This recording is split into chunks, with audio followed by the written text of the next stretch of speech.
মুসলমান আগে কাউকে মারে না, মুসলমানদেরকে অনেকে কালো কালো চোখ, লাল চক্ষু দিয়ে বাংলাদেশ তাকিয়ে আছে সাসলাইটের মতন।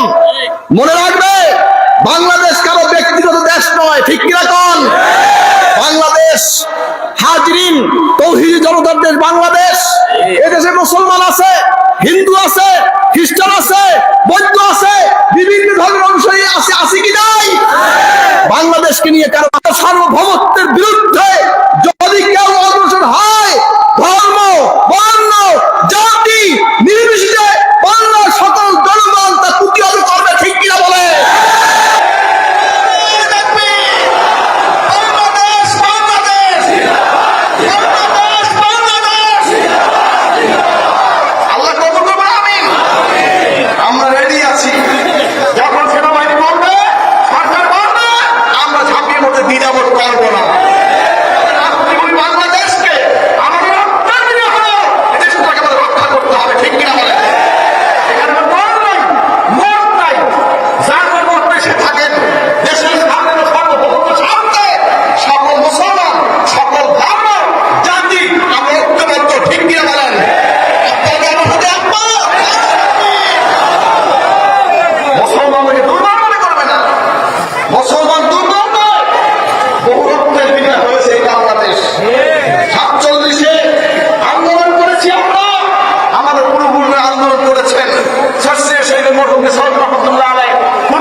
সালে লক্ষ লক্ষ মানুষের রক্তের বিনিময়, ইজ্জতের বিনিময় এই স্বাধীন দেশ বাংলাদেশ হয়েছে, ঠিক কিনা?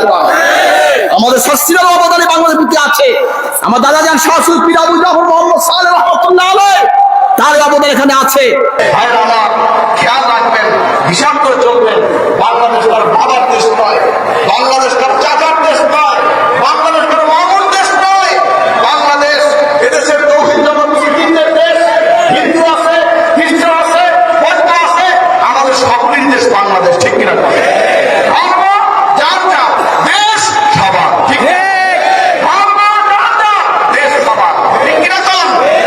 আল্লাহ পাক দেশের জন্য দোয়া করবেন, আপনাদের দেশটাকে স্বাধীন রাখে। আল্লাহ স্বাধীন দেশ কেমন স্বাধীন রাখে। বাংলাদেশের দিকে তাকাই কোনো লাভ নাই, এখানে লক্ষ লক্ষ মানুষ চোখের পানি পড়তেছে। আউলিয়া কেরামের কবুলিয়ার দেশ হচ্ছে বাংলাদেশ। সারা পৃথিবীতে আমার দাদাজান বলতেন, বাবা মক্কা শরীফে কোরআন নাযিল হয়েছে, মিশরের লোকেরা সুমধুর কণ্ঠে কোরআনকে পাঠ করেছে, তেলাওয়াত করেছে, বাংলার মুসলমান কোরআনের আমল করেছে। বলেন না সুবহানাল্লাহ। আল্লাহ পাক আমাদেরকে এর উপর দায়েম এবং কায়েম থাকার তৌফিক দিবেন, আমিন। যাই হোক।